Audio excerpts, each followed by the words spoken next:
And Robin for inviting me to speak. The advocates for human rights. Human rights. Isn't that something we all have taken for granted? Dignity, freedom, equality, justice, peace. Something that those of us in this room have, or I hope you have.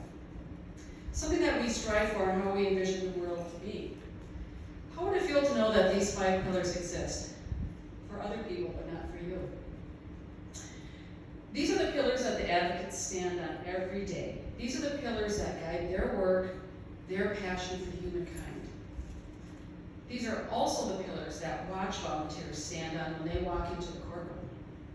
Can you imagine what it's like to be beaten down, ignored by the system, feeling shame that you have a partner that abuses you, beats you, and finally you have the strength to call 911 for help, and then you feel more alone than ever before.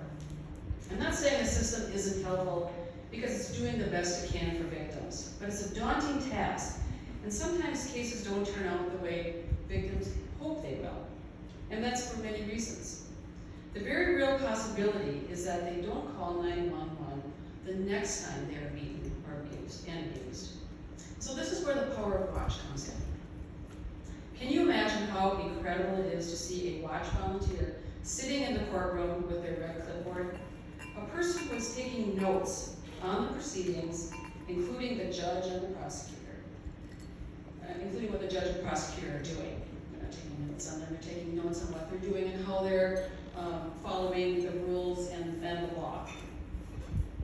So this is a person who is standing in the victim's corner. The system wants to do well. The system desires to do better. But the system needs help. It needs us to pay attention. It needs us to guide them. It needs us to help victims also. Let me tell you something about my part in needing an outside review, which ended up being helpful. When I was at the Minneapolis Police Department, I worked with the city attorney's office to come up with a protocol to increase prosecution of domestic violence abusers. It was very successful with a large increase in prosecutions and thus were helpful victims. An outside organization did an independent review of the program and found out that not all the officers were following the protocol correctly, thus leaving some victims without help. It was what was missing. After all the precincts were trained up and following the protocol, we didn't know where the failures were. We didn't know until we saw that report. And then effective follow-up was able to happen and then changes started happening again. I tell this story because on the courts level, WATCH helps victims by continuing to ensure that there is fair treatment across the board. Many prosecutors and judges look forward to the WATCH report every year. They are professionals that want the process and system to work fairly and effectively and give victims a chance for a better life. They also want to hold abusers accountable.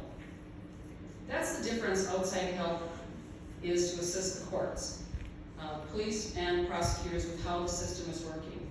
What can be done better? This is the accountability we all want to ensure our system continues to operate as best as possible. This is WATCH. They are the watchdog of the courts for domestic violence and human trafficking. Their recommendations in the form of a yearly report are anticipated by law enforcement, the bench, and city county prosecutors. Without monitoring and accountability, systems fail to protect women. By integrating new and existing volunteers, the advocates will continue to use court monitoring and documentation to change and implement laws to end violence against women. So now more than ever, we need WATCH. Thank you very much.